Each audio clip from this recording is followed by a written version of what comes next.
اخلاقیات جماعت دہم باب نمبر 3 سبق نمبر 1 تفصیلی سوال نمبر 3 ہے مذہب کے کوئی سے 5 اثرات تفصیل سے بیان کریں۔ جواب ہے اس کا مذہب کے اثرات، انسانوں پر مذہب کے اثرات کی نوعیت مختلف اور متنوع قسم کی ہوتی ہے۔ بعض اہم اثرات یوں بیان کیے گئے ہیں۔ نمبر 1 ہے جذباتی تکمیل۔ مذہب ایک علامتی نظام مہیا کرتا ہے جس میں شرکت کے ذریعے سے انسان اپنے جذباتی ارتقاء کی صحیح کر سکتا ہے۔ پھر جذباتی مسائل رونما ہونے کی صورت میں وہ نظام معالجاتی مقاصد کی تکمیل کے لیے بھی مفید ثابت ہو سکتا ہے۔ دوسرا ہے ثقافتی حیات نو۔ محققین نے ایک ڈگمگاتی ثقافت کو سنبھالا دینے کے لیے مذہب کے مؤثر طریقوں کا خاص ذکر کیا ہے۔ انہیں احیاء کی تحریکیں کہا جاتا ہے جو بعض اوقات ان ثقافتوں میں نمودار ہوتی ہیں جو اپنے مد مقابل ان تعلیمات کو برہمن اعتقادات کے مخالف سمجھا جانے لگا۔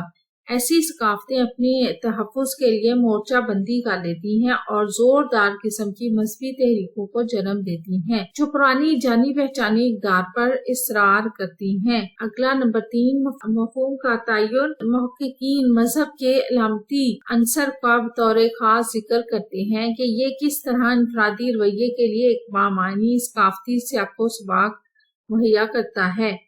نمبر 4 معاشرتی استحکام۔ دانشوروں نے یہ نقطہ بھی پیش کیا ہے کہ مذہب انسانی گروپوں کو علامتی شکلیں بخشتا ہے جس کے سبب ان میں گروہی استحکام پیدا ہوتا ہے اور اس طرح وہ معاشرتی اعتبار سے زیادہ مربوط ہو جاتے ہیں۔ 5ویں ہیڈنگ ہے انسانی تمدن۔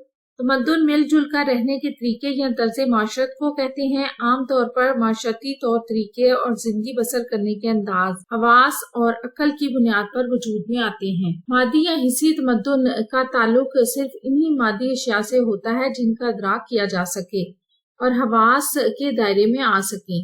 مادی تمدن کے نظام میں عام انسانی ضرورتوں اور خواہشوں کی تکمیل ہی کو درجہ کمال سمجھا جاتا ہے، اس لیے اس نظام میں غیر مادی یا روحانی اشیاء کا کوئی تصور نہیں ہوتا۔ خدا، وحی اور آخرت پر ایمان نہ ہونے کی وجہ سے انسان جو چاہے کر گزرنے میں آزاد ہوتا ہے۔ اس کا مقصود صرف ذاتی منفعت، آسائش و آرام کا حصول رہ جاتا ہے۔ اخلاقی اقدار اور روحانی بلندی وغیرہ اس کے نزدیک بے معنی چیزیں ہو جاتی ہیں۔ اگلی ہیڈنگ ہے عقل و منطق۔ انسان عقل و منطق سے زیادہ جذبات کا بندہ ہے۔ جس معاشرے یا تمدن کو عقلی کہا جاتا ہے وہ محض جزوی طور پر عقلی کہے جا سکتے ہیں۔ عقل اپنے مقصد کے حصول کے لیے گنجائش پیدا کر لیتی ہے اور تعویل سے کام لیتی ہے۔ موجودہ زمانے کے عقلی تمدن میں عقل کی حیثیت بہت کمزور ہے۔ اس کا کام صرف اتنا ہے کہ وہ تجربوں کو تسلیم کرے اور حسی خواہشوں کی تکمیل میں تعاون کرے۔